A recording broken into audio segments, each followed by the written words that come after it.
My name is Mykal Olson. I have founded a company called The Life Forge. What I am doing is trying to help fathers find their way and overcome things that are dragging them down and causing issues in their family. And one of the primary things is addiction.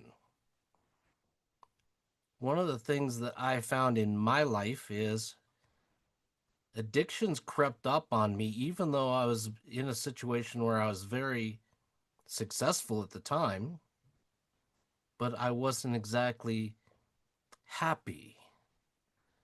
There were things happening in my life that I felt were out of my control. And what happened is I took actions that I thought were getting me by, but I found out they were actually destructive. And as they grew, so did their effects. And eventually I destroyed my life over it. When you I, say, Michael, you destroyed your life, what do you mean by that? What happened exactly? well, I went from being a fairly high level corporate person and international business consultant one time. And then I found myself sitting in prison. So I would say that as a person who never thought that I would end up in a situation like that, it was quite a shock until I started looking back at all the decisions that I'd made. And then it became clear I was where I was because of those decisions. I know sometimes for me, when I look back on some of the poor situations I've been in, and I looked at what caused it, a lot of times I can point the finger or all my fingers at me, Yeah. right? And then I begin to realize that, you know what, it was easier in my younger years to blame everyone else and to blame the world and say, woe is me. But as I grew up, I was like, you know what, there's so much I could have done to prevented some of the choices that I made and some of the situations I was in. When you look back, Michael, did you have the same perspective thinking that a lot of what you went through was because of what you did and maybe what you didn't do? In fact, it's one of the keys to my turning the life around was to understand that it was not anybody else's fault. It was mine. Even to the point where when I went to prison, one of them is I was convicted of a crime that I didn't commit. And I was very bitter about that and angry. But when I realized the only reason they could do that is because I put myself in the situation where they could, it then clicked in that all my decisions landed me where I was. And it ended up freeing me because instead of thinking that I was under the control of everything else, that meant I was the one that had the power, which meant I had the power to change it to become something better than what I had done in the past. As a man, and you mentioned you speak about fathers and things like that. Do you find that sometimes men struggle with that self-discovery and self-realization? Not only do they struggle with that, but they struggle with being isolated because they don't want to tell anybody else about it. Because we men don't want to appear weak, we don't want to appear vulnerable. And so it's very hard for us to open up. And that's one of the reasons why I'm doing what I do is to try and get men to take a little look at their lives and then come and talk to me and talk to other people that I have in my community and say, let's open up and begin discussing it because that's the only way that you'll be able to resolve it. We What do can't you do think are anything on our own. I agree. I agree. And I wish that all men, well, actually, let's not exaggerate. I wish most men would come to the realization that it's courageous to embrace what you're feeling and it's courageous to ask for help. What do you think are, or what are some of the steps that you share to get these men to open up and have this type of dialogue and realize that, you know what? There's no weakness in sharing what you're feeling and asking for help. Well, a lot of people talk about how courageous it would be for me to talk about the experience I had because I'm telling everybody, yeah, I was a convict. But what happened is the more I told the story, the easier it became for me to be vulnerable in that because I'm taking that power back to myself instead of letting worrying about somebody else having judgment upon me. I've already judged myself. And now I'm sharing what I can to say, this is what I did in the past, but that's not who I am now. I decide who I am, not not the state who convicted me, not the people who look at only that one period of time. I am who I am, and nothing can change that. So even if I open up and become vulnerable, it doesn't change who I am. Doesn't matter what anybody else thinks. It only matters what I think. How important is that realization that it matters what you think, not what others think, especially those that have no connection to you? It's vitally important because one thing, all of our choices, all of our decisions are made based on our identity of who we are. So if you understand that it's our identity that causes our decisions, what we need to work on is our identity to be able to make the right choices for our lives. So what I did is I created a process by which I analyze myself and my behaviors and my character, and then I go in and change it. That's why I pattern my transformational process after a forge, working of metal, the going in and molding something with your hands, because you can create something out of raw materials and turn it into a work of art. So we can do that for ourselves by changing our character and our identity. And the men that you work with, what are some of the obstacles that they face in that journey that you just described for forging the new them, the new identity? Well, one thing I find is a lot of men are lost. They don't know what they want to become. They don't know what steps it takes to be able to change that to become something else. I said many times when I was suffering from addictions, I want to stop destroying my life, but I just don't know how. So, what I'm trying to offer when I talk to people is I know that you're struggling and you may not know how, but I know how. I can guide you through the process, which should give them confidence that I may not know how, but somebody else can show me the way. I just have to find somebody that I can trust, that I will listen to. And because I've gone through this, I'm hoping that there will be men that say, hey, if he's gone through it and he rebuilt his life from scratch starting at 53 years old, I can certainly do it. I remember speaking to a man who he was going through a grief period. He lost someone, and he was about to he had to make a decision in his life when he was struggling because he felt like no one cared.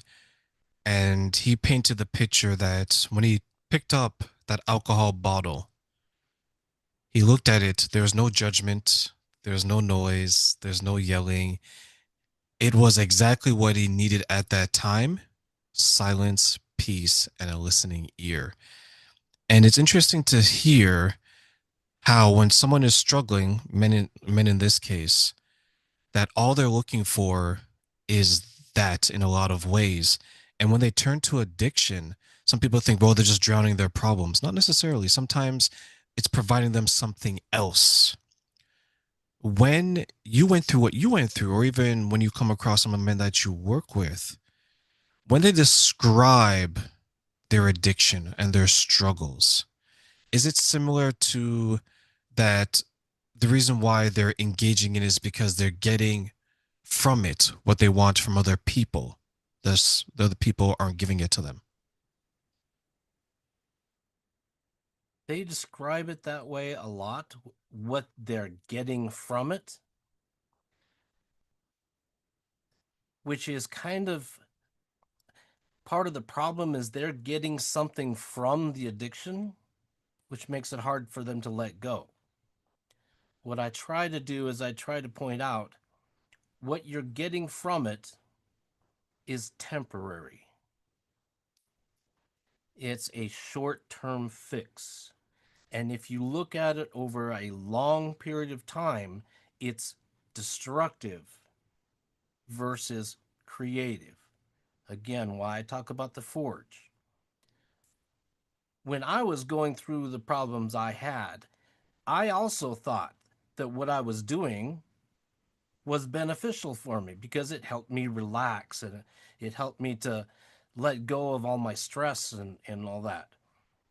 But over the long term, it was more destructive than if I had done something else in a creative way to change the situation and make something that's better for it. Let's talk about addiction real quickly because a lot of people have this idea of addiction that is something that is absolutely totally controlling the person that's addicted. Addiction is not about the substance, it's not about the activity, it's about the scars that we have that we are not dealing with. And so we self medicate by using these things in order to change our mental experience. We take that fear, anger, anxiety, all that kind of stuff, and we shove it to the side temporarily so that we can cope with it. And what we need to do is not cope with it, we need to face it, transform it, and make something that works for us. Is that scary for some men to confront? It's frightening. It's really frightening because what you're doing is you're taking something that they've come to rely upon and you want to take that away from them and do something that they don't know is going to work for them. It is frightening. We get into these habits and patterns, and our brain is working against us at this point because the actual textbook definition of addiction, it's a chronic brain disorder. It has nothing to do with the chemicals or whatever. It's the way our brain responds to it. And the more that our brain gets used to a certain way, it strengthens that way, and all the other things that we used to do don't work as well for us as they used to.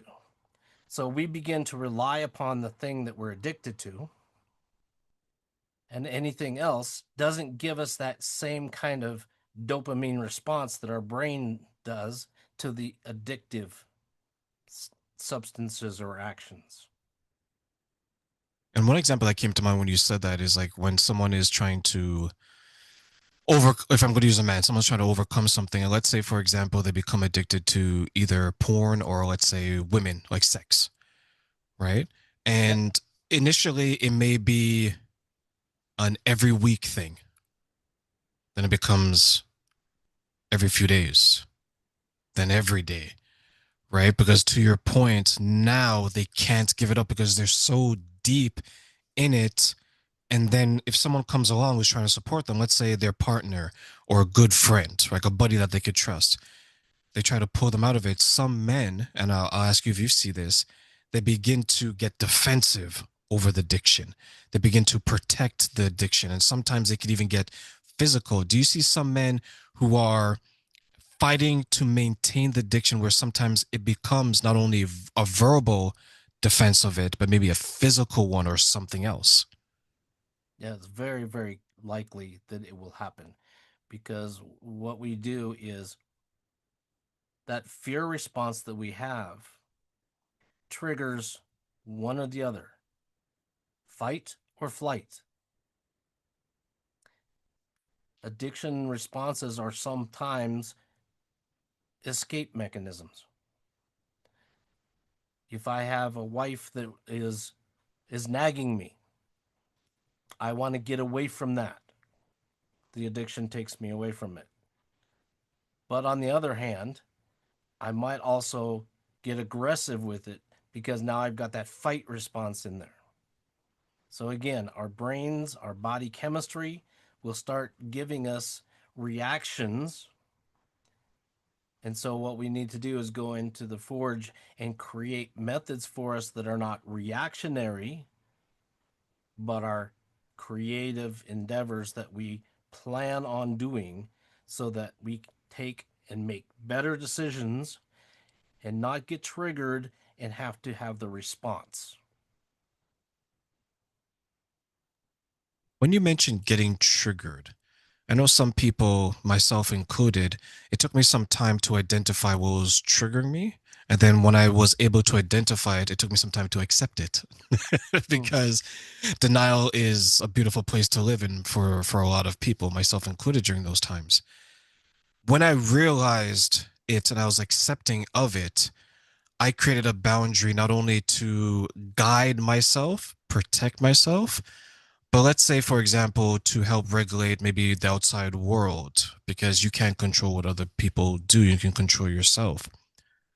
For the fathers out there, for the men out there who are maybe looking to forge, as you put it, and who may be experiencing setbacks, but those setbacks are coming from external factors, their friends, their family, job, lover, whoever. How do we coach them to stay the course and still continue down the path, even though there's things outside of themselves that's impacting them on this journey to a healthy result? A lot of it depends on what is the trigger and whether or not you can do something about it. There may be some actions that you're going to have to take that seem very, how shall we say, very difficult to do. I'll give you a for instance, an example from my life when I was going through this. When I was getting out of prison, I had two options. Number one, I could go live on the street. State of California, I'd love to give you $245, boo it out the door and say, don't come back now. Or I had the choice of going living in a halfway house, but that would put me around other people that were still struggling with the addictions. I did not want that environment because I didn't want those kind of situations to trigger me to have to do something that I know was destructive. So instead, I chose to live on the street for a year,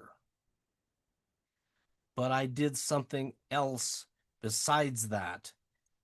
I found a group that met on a weekly basis, and their goal was to improve themselves. And so I went to those meetings every single week, even though after I finished with those meetings, I would go back to my place where I was living on a street corner, and it was difficult, but I did not go back into doing addictions during that time because I had a better plan and a better environment. So it was extremely difficult, but it was worthwhile because it changed the trajectory of where I was going to end up. How much of an impact did that have on your life during that time as you look back on it and share it? One of the things about fear is the fear of the unknown. We don't know what's going to happen, and so we we try to draw back from it. Having gone through that experience, I am less likely to worry about going forward because if I survived a year on the street, I could survive most anything. So the experience itself strengthened me. The group that I was talking about was Toastmasters, going and learning how to speak, getting in front of a stage of people that you don't know and giving a speech to them. One of the most frightening things people know of. So, by going through those experiences, I learned, man, I can face things that would put the hairs up on the back of somebody's neck because of what they're afraid of. So that made me stronger, knowing that I could go through those things and come out better on the other side. There's so much more that we can do. We're just afraid to do it. So, this is one of the things we build up inside of us when we're building that character and that identity of who we are.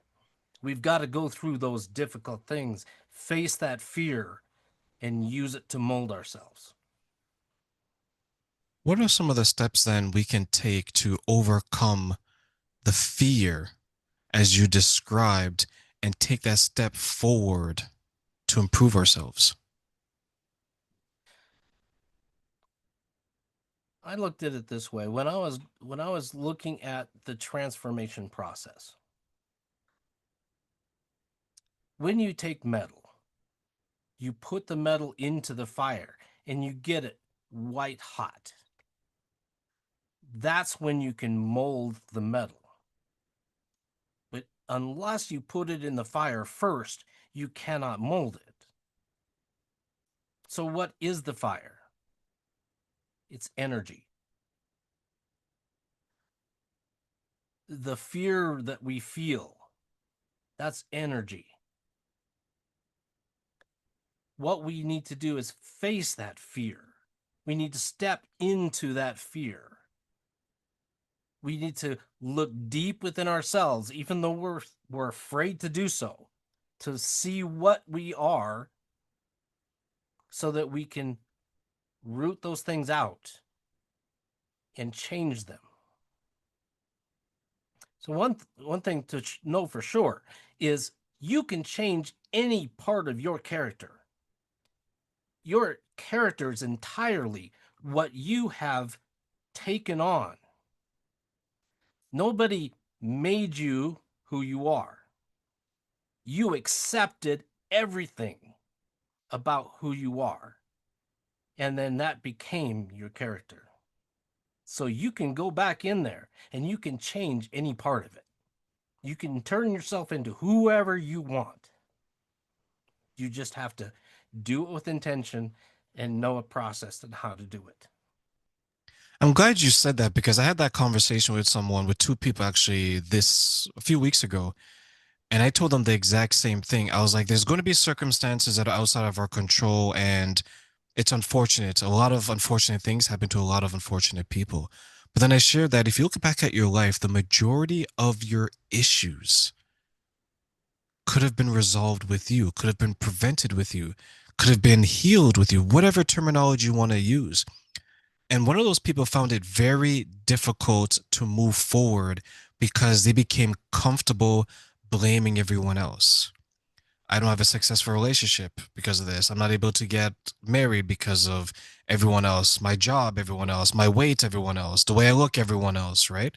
To the point where I asked this person this simple question and I said, I hear all your complaints. What is it that you want to do about it? And that person shut down. And as they were getting reactivated, very aggressive, profanity, threatening. And I share this because when we try to help someone, I wonder sometimes, do they want to be helped? Are they ready for the help? Or are they comfortable not getting the help? And then I try to understand, how can we help other people identify which one of the three that they are? What are your thoughts on helping people who are willing to be a support system, not get maybe in a situation where the person is aggressive with them, that's threatening them, but they're still trying to navigate, do they want the help, do they need the help, or they're just refusing to be helped? They're refusing to be helped. The reason is no one can change another person. When I ask people to come work with me, I tell them right up front, I will not fix you. I cannot fix you. The only one that can do it is you. You have to be the one that wants to change. Let's talk about doctors for a minute. We often think about doctors as healing. Doctors don't even heal. Doctors change the situation so that your body can heal itself. They might have to cut something out. They might have to sew something up. They might have to change the situation that's going on in your body. But they're doing that so that your body has a chance to heal itself. You're the only one that can heal. Doctors help you. I help people to guide them through the process, but they have to go through the process themselves. So, in the case of the person who got angry, they felt challenged. And actually, what happened is they saw something in themselves that they don't like, and they feared that. And so, what they do is get defensive because it's that fight feeling that they have, and somebody else would have the same situation, but what they'll do is they'll shut up and they'll turn and walk away. They won't even listen. So the main thing with people is just to say, is there something that I can help you with so that you can change something that you don't like within yourself? I can't change you, but you can. I'd just like to help you find out what it is. I want to help you discover it. I might support you, but I can't change you. Michael, let me ask you a question as we close. I want to give you three wishes, Aladdin's genie lamp. What are three things you wish people knew about not being able to change people who don't want to change themselves, and why? Nice. Nice. Good question. Very difficult. Three wishes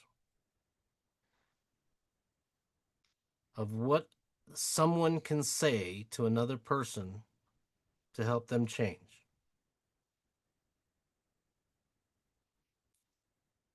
The first one would be going back to what we said before. People have to understand that everything in their life is currently as it is because of the choices they made. There may be events that happen to them that were not in their control, but the meaning that they gave to it is an effect on how you make decisions and who you became. And those things control your life going forward. That event was in the past, but you're carrying it forward because of the decisions you made. And if you can decide to change that perception, you can then get free of it and change how you are going to react in the future. That's the first part, is getting the power of knowing that you can change anything. Then getting them past the fear of looking within themselves and stepping into that fire, because it takes a lot to go deep inside yourself and look at all those scars and the mistakes that we've made, the thoughts that we've had. It's hard to face that, but it is so worthwhile to do that. So learn what it is that gives you the power, and being able to face the fear gives you those first two steps. The third one would be, who do you want to be? You have to figure out and identify a vision of the person you want to be, then start working on yourself to create that. If a person can get that across to other people, I think a lot of people would look at themselves and say, if that could happen, there's some stuff that I'd like to change.